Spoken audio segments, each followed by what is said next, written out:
Eu vou fazer aqui a leitura de harmonização, tá bom? É do livro Caminho, Verdade e Vida.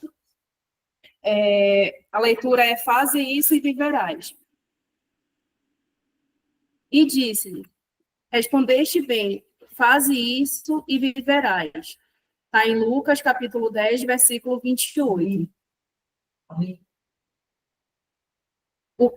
Peraí, gente, que passou demais aqui. Cadê? O caso daquele doutor da lei que interpelou o mestre a respeito do que lhe competia fazer para herdar a vida eterna, reverte-se de grande interesse para quantos procuram a bênção do Cristo. A palavra de Lucas é altamente elucidativa. Não se surpreende Jesus com a pergunta.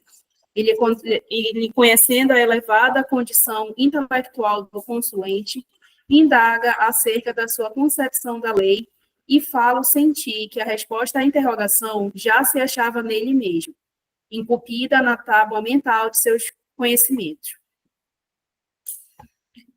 Respondeste bem, diz o mestre, e acrescenta, faze isso e viverás. Semelhante afirmação destaca-se singularmente, porque o Cristo se dirigia a um homem em plena força de ação vital, declarando, entretanto, faze isso e viverás. É que o viver não se circunscreve ao movimento do corpo, nem à exibição de certos títulos convencionais. Estende-se a vida à esfera mais altas, a outros campos de realização superior com a espiritualidade sublime. A mesma cena evangélica diariamente se repete em muitos setores. Grande número de aprendizes, plenamente integrados no conhecimento do dever que lhes compete, tocam a pedir a orientação dos mensageiros divinos, quanto à melhor maneira de agir na terra.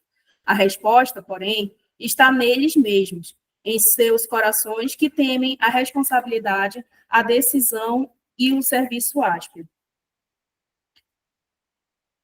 Se já foste banhado pela claridade da fé viva, se foste beneficiado pelos princípios da salvação, executa o que aprendeste no nosso divino mestre. Faze isso e viverás.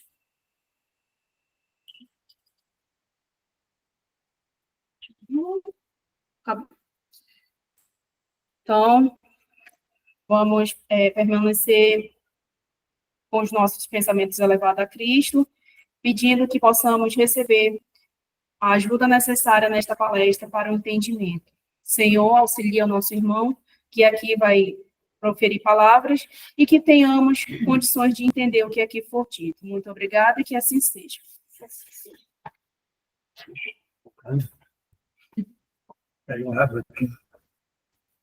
Partilhar.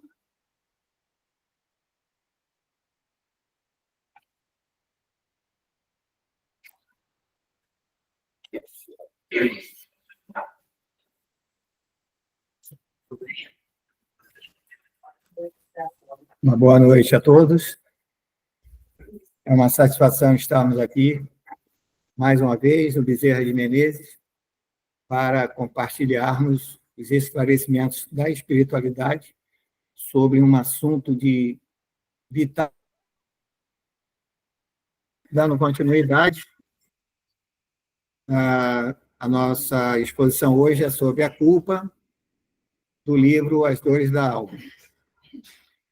A nossa proposta é que, ao final dessa exposição, nós possamos identificar a culpa como uma das dores da alma que mais aflige intimamente o ser humano.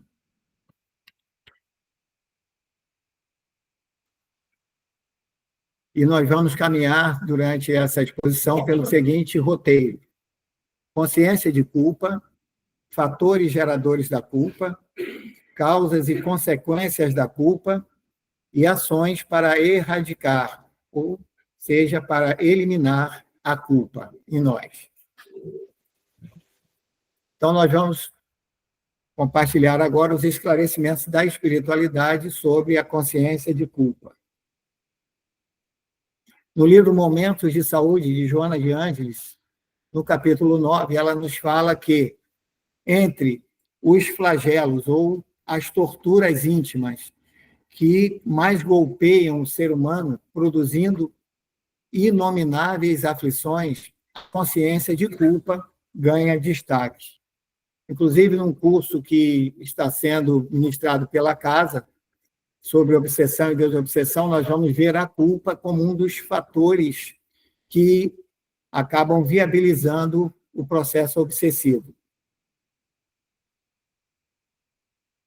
Joana de Ângeles também nos diz que, decorrente da nossa insegurança psicológica no julgamento das nossas próprias ações, né, e em decorrência dessa nossa insegurança, abre-se um abismo em nós entre o que nós fazemos e o que não deveríamos ter feito, supliciando, ou seja, gerando dor e sofrimento para a gente com crueldade, sobre nós que sofremos a persistente perseguição dessa consciência de culpa, porque ela está ali no nosso subconsciente, ela sai do nosso racional.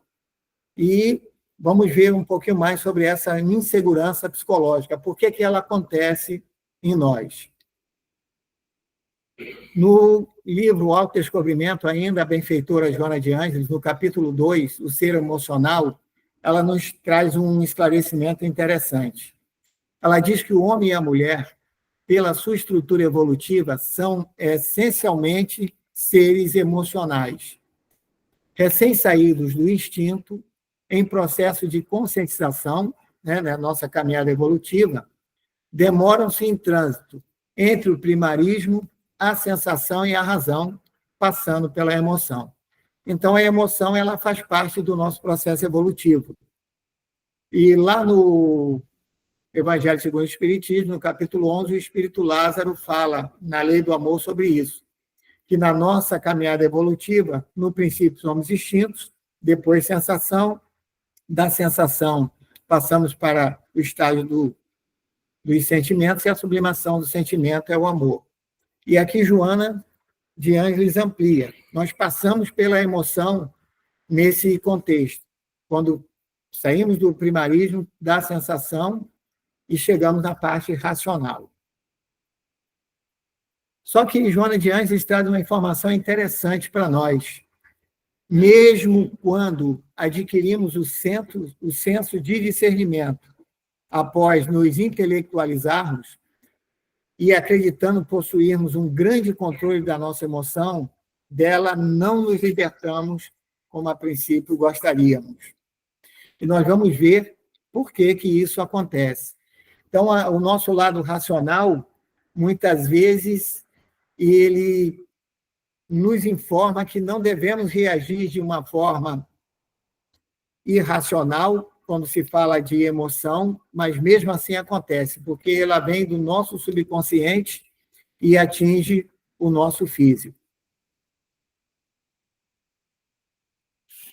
E aí, Joana de Ângeles fala sobre, no livro Autodescobrimento também, no último capítulo, Triunfo sobre o Ego, ela fala da nossa infância psicológica. Por que essa insegurança? Ela diz que o desenvolvimento intelectual do ser nem sempre é acompanhado pela natureza emocional. O ideal é que fosse assim, mas não acontece.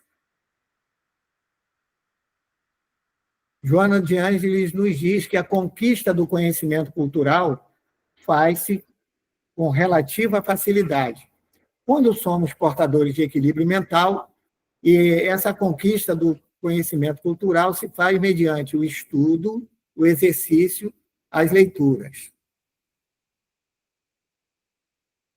Porém, Joana fala, no entanto, o nosso amadurecimento psicológico é mais complexo, exigindo contínua atividade moral.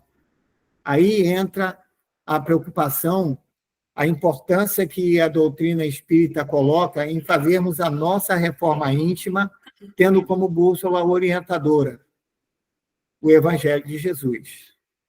E, além dessa contínua atividade moral, uma cuidadosa realização pessoal, sempre tendo como uma orientação máxima a proposta que nós recebemos do Mestre Jesus.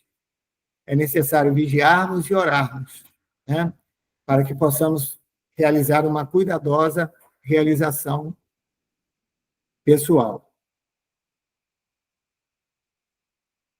Ainda sobre a consciência de culpa, lá no autodescobrimento, porque vem um questionamento: como é que eu vou trabalhar essa imaturidade psicológica, essa insegurança?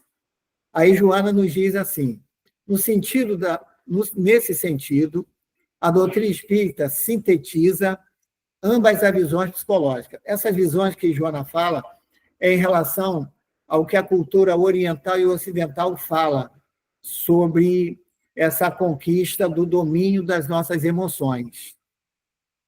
E ela diz que a doutrina espírita interpreta esses mistérios do ser, nos capacitando à superação do ego na gloriosa conquista do eu profundo. Esse eu profundo, ou self, é a nossa consciência divina, onde estão inseridas as leis naturais. Por isso que quando a gente faz alguma coisa que não gostaria de ser feito, quando acontece um desequilíbrio emocional, ou a gente faz atos que vão de encontro às leis divinas, a gente costuma dizer assim: poxa, eu fiquei com a minha consciência pesada. Então, essa é a nossa consciência divina que nos chama a atenção, para que a gente faça essa correção da rota, porque acaba havendo um desalinhamento entre o nosso eu profundo e o nosso racional através do consciente da nossa mente. E ela diz que a gente consegue essa superação do ego, né, que é um componente da nossa personalidade, que ainda nos mantém ligado à nossa fase do primarismo dos instintos. O ego foi muito necessário para a nossa sobrevivência nos primeiros momentos da nossa caminhada evolutiva. Só que já estamos no nível das sensações para os sentimentos. Já chegamos nos sentimentos, trabalhando ainda com as sensações. E a Joana de Ângeles diz que essa conexão definitiva com esse eu profundo, essa conquista do self sobre o ego, sobre a nossa mente, a gente consegue mediante a libertação pessoal das nossas paixões perturbadoras. Aí está, gente. Trabalhar as paixões perturbadoras que nos anestesiam e nos escravizam, né? Somos, muitas das vezes, reféns das nossas emoções e, no estágio mais avançado, somos escravos das nossas emoções. E aí, como é que se realiza essa libertação? A gente sempre coloca nos nossos estudos, né, essa citação de Joana de Ângeles.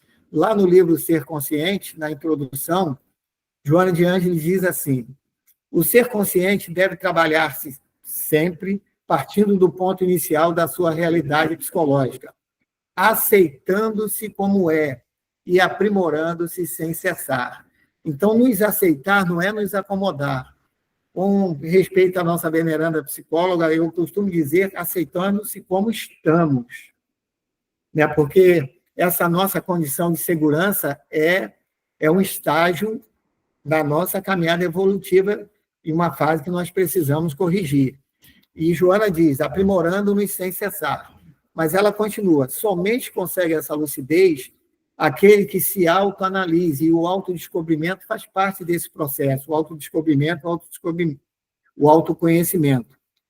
E temos que nos autoanalisar dispostos a nos encontrarmos sem máscara, por isso que a gente colocou essa imagem aí, sem deterioração, sem a gente se depreciar.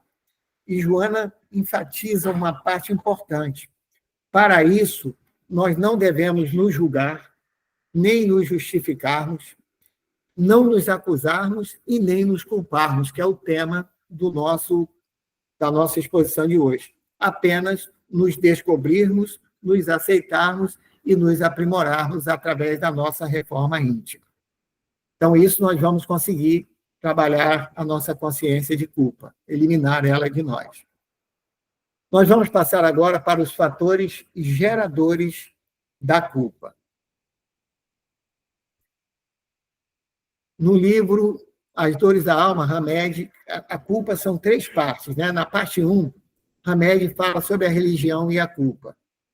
Ele nos diz assim: inúmeras crenças religiosas têm sido imensamente nocivas ao desenvolvimento das criaturas, pois usam frequentemente a culpa como forma de atemorizar.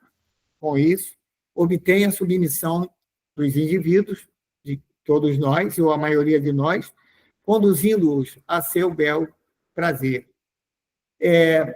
A gente chama de atavismo, né? Isso ao longo das gerações vem sido cultivado esse dogma relativo à culpa, ao pecado.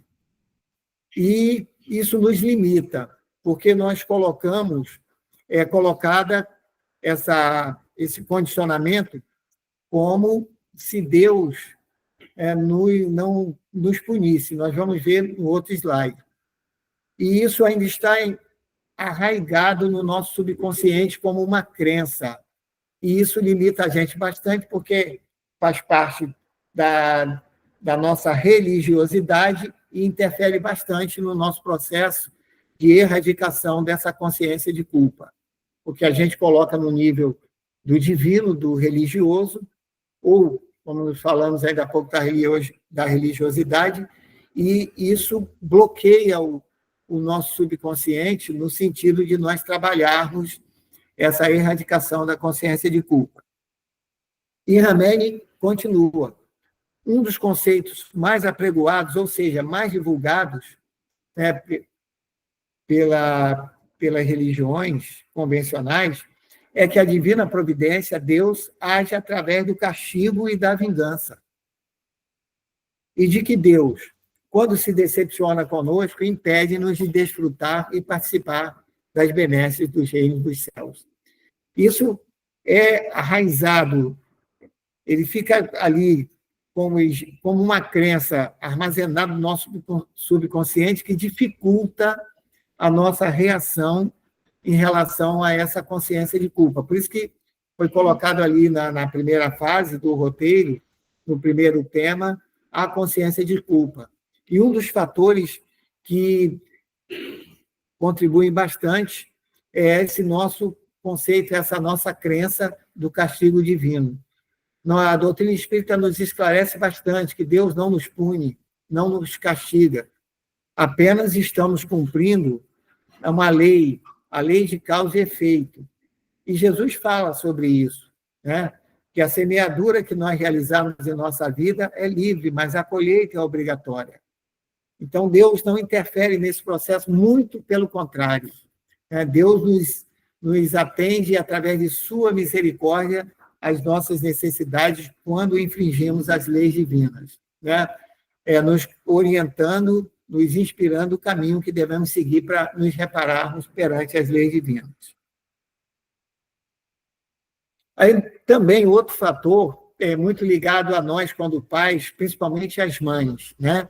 É a proteção e a culpa. Hamed, já na parte 2, né, da culpa, ele diz o seguinte, que os espíritos encarnados, especialmente no corpo feminino, quando mães, aprenderam a vestir a túnica de super-heróis, Hamed fala, tentando satisfazer e suprir as necessidades da família. E se culpavam quando não conseguiam resolver esses problemas.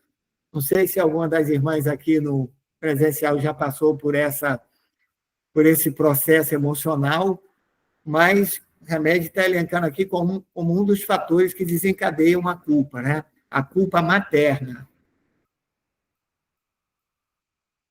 E Hamed, sobre o assunto, ele continua. Sensatez, prudência, desempenho e erudição, ou seja, a cultura, são patrimônios intransferíveis da alma humana, alicerçados na intimidade do próprio ser. O que Hamed quer dizer com isso? Ele continua.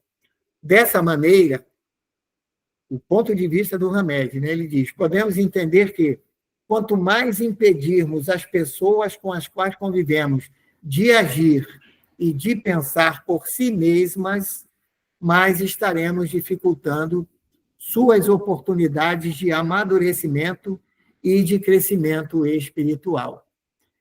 Então, quando mães e pais também, né, é importante que nós observemos, né, essa percepção do Hamed, que muitas vezes, com a ideia de proteger os nossos filhos, nós isentamos eles de passarem por certas experiências. E vai fazer uma diferença muito grande, vai ajudar, na verdade, não vai ajudar, vai comprometer a maturidade emocional dessas almas. E tem uma citação do educador Paulo Freire que é interessante. Ele diz que educar não é cortar asas, mas sim orientar o voo. Ele foi um educador pernambucano, assim, deixou uma contribuição muito grande para nós na área da educação. Mas aí, então, como nós vamos resolver? Vai ficar a Deus dará, como a gente fala, né, vulgarmente? Vamos em frente. Aí nós temos uma orientação ideal para a conduta de nós, quando pais, lá no Evangelho segundo o Espiritismo, no capítulo Honrai a vosso pai e a vossa mãe. É lá no item 9. O que nós recebemos de orientação? Desde o berço, a criança manifesta os instintos bons ou maus que traz da sua existência anterior. As crianças, quando crianças, somos espíritos eternos, né? Devendo os pais aplicar-se em estudá-los, estudar essas tendências. Todos os males têm seu princípio no egoísmo e no orgulho. Aí a espiritualidade nos orienta. Espreitem, ou seja, observem, pois, os pais, os menores sinais que revelam os germes de tais vícios e tratem de combatê-los, sem esperar que lancem raízes profundas. E não é através da intimidação, é da orientação, é o que Hamed nos fala, né? Muitas das vezes, a criança, por exemplo, derruba um copo de água no tapete, aí a gente chama a atenção da criança, muitas das vezes, na maioria das vezes, e a gente, em determinados momentos, esquece de orientar a criança que aquele copo ainda ele é muito pesado, é uma coisa que ainda para a idade dela fica difícil de manusear, para ela não utilizar mais aquele procedimento. É uma forma alternativa de orientarmos. Normalmente, a gente acaba transferindo o nosso desequilíbrio emocional para a criança por aquele evento, por exemplo. Então, é interessante a gente observar sobre a proteção e a culpa, a orientação, mas para isso temos que estar equilibrados emocionalmente. Outro fator também que desencadeia, né, essa consciência de culpa é a sexualidade. Hamed fala também na parte 3 do livro As Dores da Alma. Ele diz assim: viver em paz com a nossa experiência sexual atual, valorizando o nosso aprendizado e, em tempo algum, culpar-nos ou atribuirmos culpa a alguém. Então, a sexualidade, segundo o Hamed, né, tem causado muitos transtornos em relação ao desequilíbrio emocional e comprometidos muitos de nós.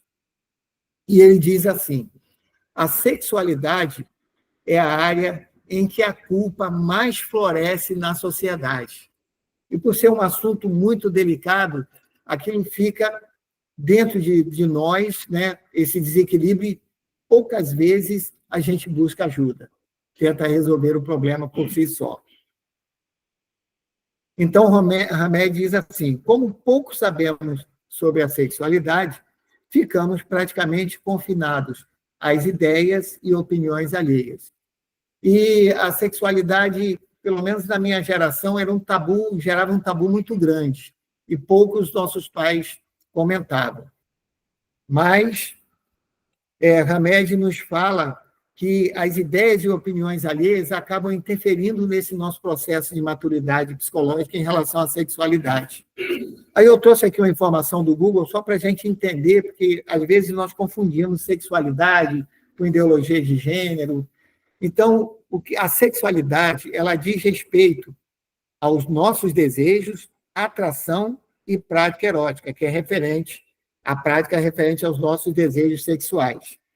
A sexualidade, ela produz uma dimensão pessoal e afetiva que varia culturalmente. E aí, quando a gente fala em desejo, tem a ver com o quê? Com o nosso senso moral, com a maturidade do nosso senso moral. Aí entra a nossa reforma íntima, para que nós possamos realizar o cumprimento dos nossos deveres morais em relação à sexualidade, que, aliado à cultura, no nosso caso, no nosso país, é vigente a monogamia. Há países que a bigamia, até a cultura de se ter outros cônjuges, ela é vigente, mas onde nós encarnamos, e é necessidade nossa, senão nós não estaríamos aqui, nós temos que levar em consideração a cultura monogâmica e o senso moral em relação à nossa sexualidade. Mas existe um fator que acaba gerando também um fator dentro do fator, essa nossa insegurança psicológica que gera essa consciência de culpa em relação à nossa sexualidade. Hamed fala o seguinte, que na atualidade as crianças são introduzidas prematuramente na esfera dos adultos, por inúmeras revistas, filmes, cartazes, fotografias. Eu coloquei de parênteses aqui, porque ele não citou as redes sociais, que é hoje a nossa realidade. E pela publicidade da televisão e do rádio, que lhes provoca a malícia numa idade desprovida da lógica para a criança e do seu bom senso contra essa espécie de afronta sexual. Olha que interessante. E Hamed nos chama a atenção também que noções, crendices, preconceitos e concepções já existem nas crianças, pois são frutos de suas existências pretéritas. Então, cabe a nós, quando pais, observarmos todas essas peculiaridades e trabalharmos com muito amor e carinho a orientação das nossas crianças. Né? Aí saímos dos fatores, né? Nós vimos a parte religiosa, da sexualidade, esse complexo, né, de culpa que geralmente as mães têm, mas é inerente aos pais também. E nós vamos passar agora para as causas e consequências da culpa. Ainda no livro As Dores da Alma, né, que é a nossa base de apoio para essa exposição, Hamed fala sobre a nossa imaturidade e culpa. E ele diz assim, na realidade, criaturas imaturas se consideram profundamente culpáveis, porque valorizam em excesso os que os outros dizem e pensam. E agora, com essas redes sociais, né, porque a gente se baseia no que está sendo postado, ficou mais complexo ainda, né? Essa imaturidade que nós acabamos adquirindo. Hamed diz também que, por nos faltar independência interior, nem sempre reunimos condições de julgarmos o nosso próprio comportamento, pensamentos e emoções. Na maioria das vezes, nos responsabilizando pelas consequências que tais atos causam sobre elas.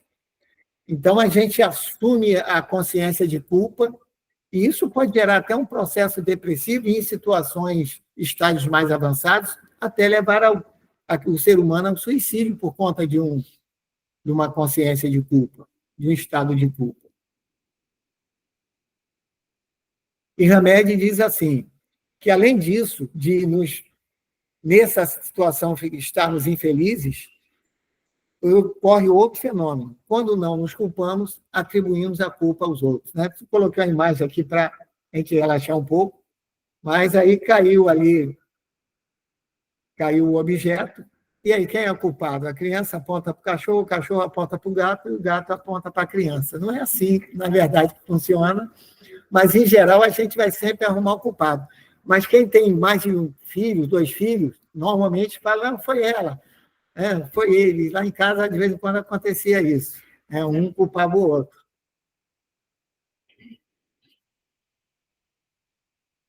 E aí, Joana fala no livro Momentos de Saúde, faz um questionamento. E a culpa muda alguma coisa, a gente se sentir culpado? Olha o que Joana de Ângeles diz. Perversamente, a culpa pune o infrator perante si mesmo, porém não altera o rumo da ação desencadeadora e nem corrige aquele a quem fere. Então, não vai resolver o problema do culpado, só vai agravar a situação dele. Joana de Ângeles nos orienta. E Jung, que é o pai da psicologia, né, analítica, ele tem uma frase que fala sobre isso, que aquilo a que você resiste, persiste. E quanto mais nos resistirmos, né, e mantemos essa consciência de culpa, mais ela vai permanecer em nós. E Joana de Ângeles aqui, ela ratifica, ela vai desencadeando mais o processo de culpa, os seus efeitos em nós. E Joana de Ângeles diz também o seguinte, ao contrário, além dela não resolver o problema, não obstante, ela, cobradora inclemente, desenvolve mecanismos inconscientes de novos anseios e repetidas práticas. Ou seja, a tendência é nós cometermos, mesmo com a consciência de culpa, nós cometemos novamente essa falta. Olha que interessante. Por isso que Jesus nos orienta e orientava aqueles que ele curava, vá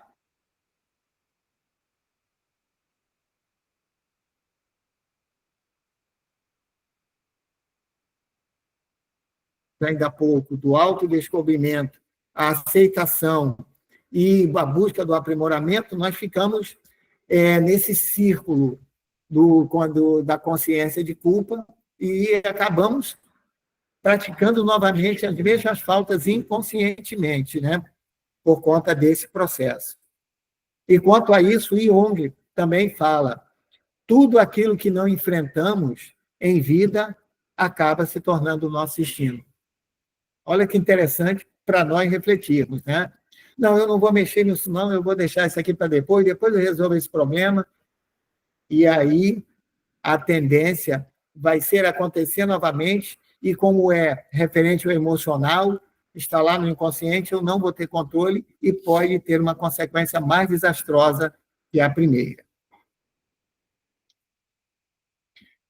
Joana de Ângeles ainda nos fala sobre as consequências da mente culpada já no livro Momentos de Meditação.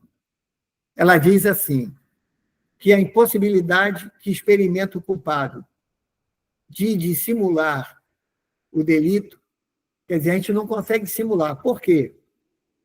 Em geral, temos a presença da vítima em duas situações. A primeira que ela diz, a sua vítima inocente, que não acusa em momento nenhum, quando é nobre e elevada, torna-se um tormento inominável.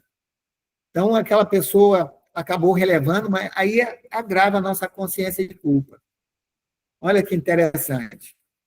Em outra situação, Joana diz, se a vítima é a vítima de uma ação que a gente tenha feito, né, que gerou a culpa, uma infração das leis divinas, se ela estagiar no mesmo padrão de conduta e é incapaz de compreender e perdoar, ei-la transformada em cobradora implacável, iniciando o processo de obsessão cruel, que se alongará na carne futura, numa encarnação posterior, e o calceta, o prisioneiro, que foi o agente do ato que gerou a culpa, busca a fim de esquecer e reabilitar-se.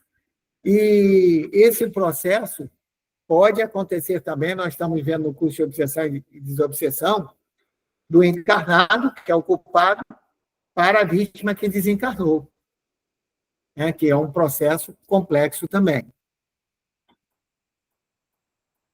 E aí, sobre obsessão e culpa, Manuel Filomeno de Miranda, no livro Trilha da Libertação, nos fala assim, lá no capítulo 20. Sabemos que em todo o processo de obsessão estão presentes dois enfermos em pugna, ou seja, em conflitos de desequilíbrio.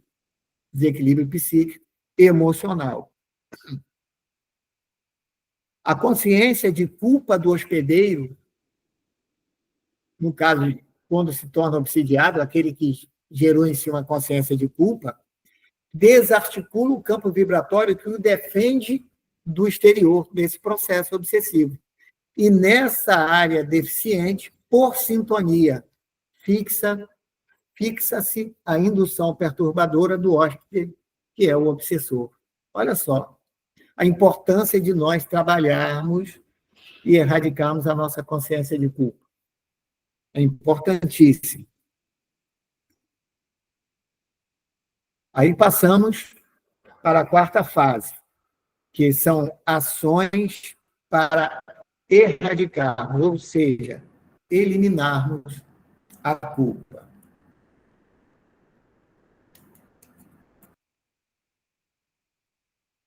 No livro As Dores da Alma, ainda na parte 1 sobre a culpa, né, uma das 3 partes, Hamed nos fala sobre a conscientização, que é o trabalho de erradicação, um dos trabalhos. Ele diz assim: somente através de uma real conscientização é que se estabelece o processo de amadurecimento psicológico de todos nós, das criaturas. Em outras palavras, diz Hamed, tal conscientização se dá pelo somatório de suas experiências vivenciadas através do tempo, nunca pela imposição ou pelo medo. E, geralmente, além da consciência de culpa, nós agregamos o medo nesse processo. Aí dificulta mais a erradicação dessa nossa consciência de culpa. É importante nós trabalharmos isso.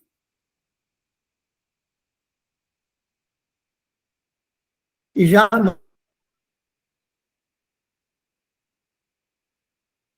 Manuel Filomeno de Miranda, sobre o perdão e a reparação, no capítulo 21. E ele diz assim: sabendo não isenta o seu responsável da regularização por meio de uma outra forma. Nós vamos ver no próximo slide sobre isso. Manuel Filomeno diz: quem perdoa, fica bem. Porém, perante a economia da vida. E como é que nós vamos resolver esse desafio? Manuel Filomeno nos diz: cumpre-lhe passar adiante o que recebeu, auxiliando a outrem conforme foi ajudado. No mínimo, fui perdoado, vamos também a reparação, perdoando, nos auto-perdoando, inclusive, e perdoando a falta de outros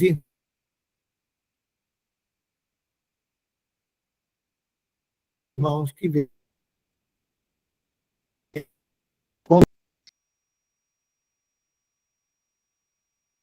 Processo de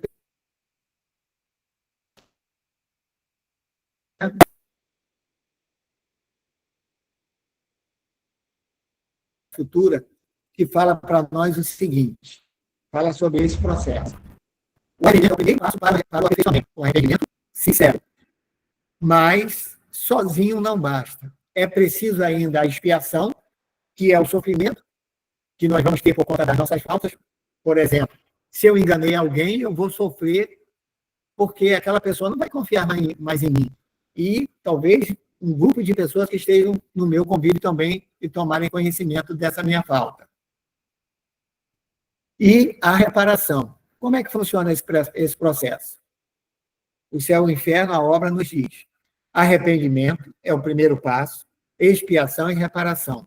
Constituem, portanto, as 3 condições necessárias para pagar os traços de uma falta e suas consequências. Olha que interessante. O arrependimento suaviza os travos da expiação. Pelo menos eu vou me aliviar um pouco, me arrependi. Me arrependi, se eu me arrependi sinceramente. Abrindo pela esperança os caminhos da reabilitação. Porém, a obra, né, da codificação nos fala: só a reparação, contudo, pode anular o efeito da falta, destruindo-lhe a causa. Enfim, do contrário, o perdão seria uma graça, não uma anulação, é um processo. Sim, fui perdoado, me arrependi, mas perante as leis divinas, é possível que esteja ainda em mim uma consciência de culpa, que só a reparação da falta vai fazer com que ela seja erradicada, ou seja, eliminada da minha consciência, do meu subconsciente. E lá no livro As Dores da Alma, ainda na parte 1, Hamed nos fala assim: a culpa não encontraria abrigo em nossa alma se tivéssemos ampla fé no amor de Deus por nós e se acreditássemos, ou se acreditarmos, que Ele habita no íntimo do nosso ser. Aí nós vimos ali nos fatores como essa cultura religiosa nos potencializa em nós essa consciência de culpa. Porque a gente associa, como falamos, a parte religiosa, porque nós não cultivamos a fé racional que a doutrina espírita nos orienta, nos esclarece e nos orienta. Essa fé racional que nos convida a assumirmos as responsabilidades sobre a consequência dos nossos atos. E não Deus que está nos castigando. É a lei de causa e efeito. É o que Jesus nos fala quando ele nos diz, nós falamos ainda há pouco, que a semeadura é livre, mas a colheita dos atos que nós semeamos é obrigatória. E aí temos, como eu costumo falar, de assumir o nosso BO. É minha responsabilidade, eu fui o responsável. Qual o processo agora? Vamos lá na orientação que o livro Céu e Inferno nos traz. Vou me arrepender? Sinceramente. Posso não ser perdoado por aquele a quem magoei, que feri, mas eu vou fazer a minha parte. Porque, na verdade, esse processo é um processo mental que vai gerar uma energia, uma corrente fluídica que vai ficar em torno do infrator e daquele que sofreu a infração. Então, a partir do momento que eu mudo minha atitude mental com um arrependimento sincero e essa esperança de me reabilitar e rogo a Deus essa possibilidade, eu já mudo a minha frequência mental. E essa mudança vai chegar naquele que sofreu essa ação indevida, essa infração de minha parte. Se ele estiver na frequência da mágoa, do ressentimento, talvez até do ódio ou com sentimento de vingança, ele vai continuar com aquela ideia. Mas eu não vou potencializar isso através dos meus sentimentos em relação ao ato. Muitas das vezes a gente faz infringe a lei divina e não se arrepende. E fica circulando aquela energia junto àquele a quem magoamos.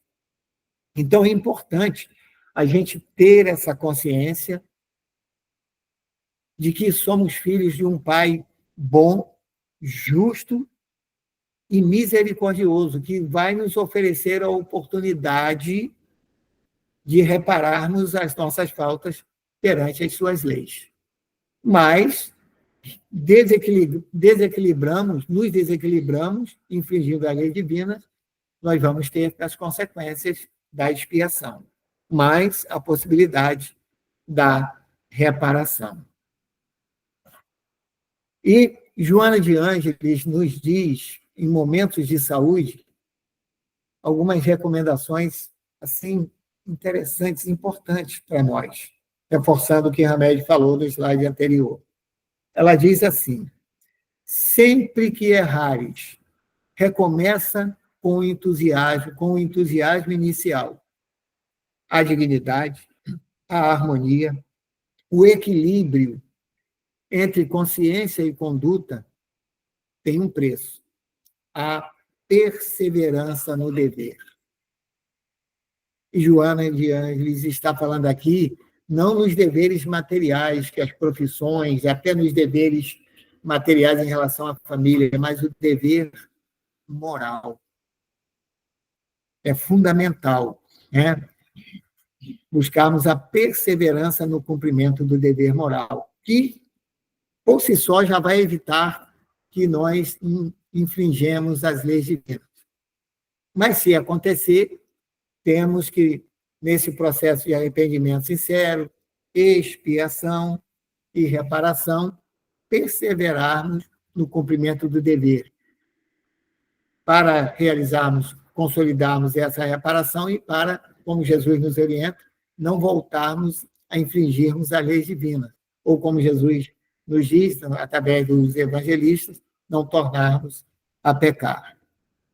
E Joana de Ângeles fala assim, ó: se, todavia, tiveres dificuldade em agir corretamente, em razão da atitude viciosa, encontrares enraizada em ti, recorre à oração com sinceridade, e a consciência divina te erguerá a paz. Não vai existir perante as leis divinas impunidade, mas a misericórdia divina nos oferece a possibilidade de sairmos do atalho que nós tomamos das infrações divinas e retornarmos à nossa caminhada evolutiva. Então, essa era a nossa proposta. A gente procurou sintetizar bastante para que a gente possa,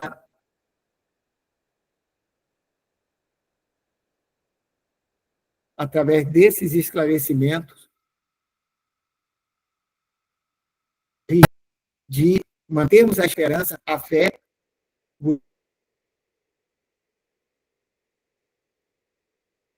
buscar o arrependimento, a nossa irmã Caifa.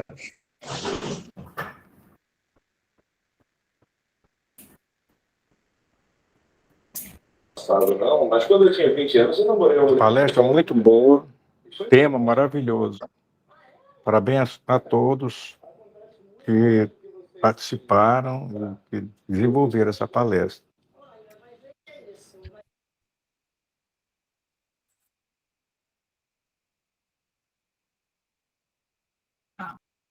Alguém mais quer falar alguma coisa?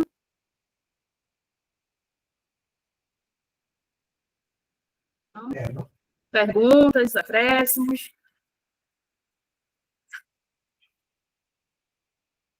Então, nós agradecemos a participação do nosso irmão Almir e de todos, né, tanto no online quanto no presencial. E eu vou pedir para o Berg, pode fazer a nossa prece de encerramento, por favor?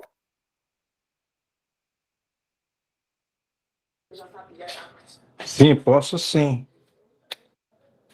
Posso sim fazer, tá? Tá todo mundo ouvindo?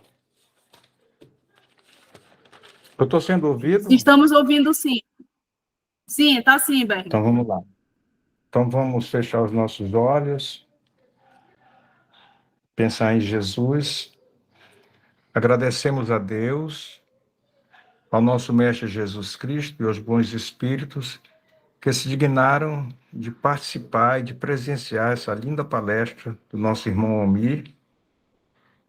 Lhes rogamos que nos ajude a pôr em prática as instruções que recebemos e faça que ao sair daqui, ao finalizar essa palestra, cada um de nós se sinta fortalecido para a prática do bem e do amor ao próximo. Também desejamos que as instruções que recebemos aproveitem os espíritos sofredores, ignorantes ou viciosos que tenham participado dessa palestra e para os quais imploramos a misericórdia de Deus. Que assim seja. Amém. Que assim seja. Obrigada. Tchau, boa noite. Boa noite a todos. Boa noite.